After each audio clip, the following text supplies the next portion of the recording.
While the governments of Australia and China are working to repair their political relationship, a growing number of Australian state government leaders are focusing on trade.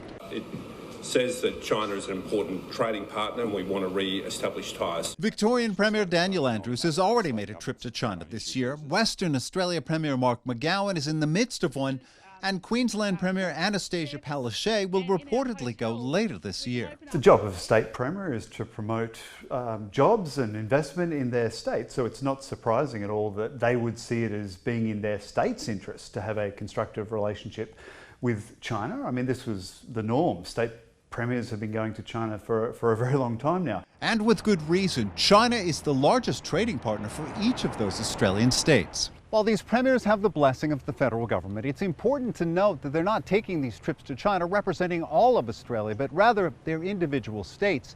That, experts say, can be an advantage. Look, I think it's easier for a state premier because their responsibilities don't encompass foreign policy. That allows the states to focus more on trade and investment and rekindle business ties that were closed off during the first few years of the pandemic.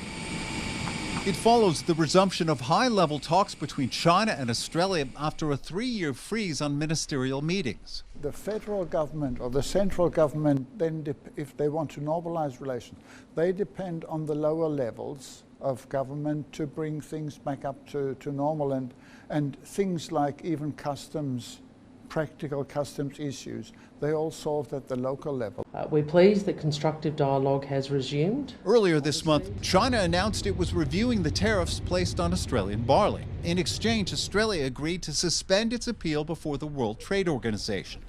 Experts believe that could pave the way for other Australian exporters who've been impacted, and is a positive sign for the resumption of trade. It means we're getting back to normal. Because normal is that especially trade and investment business relations work over a range of levels. Australia's trade minister is expected to meet with his Chinese counterpart in China in the coming weeks. Greg Navarro, CGTN, Sydney.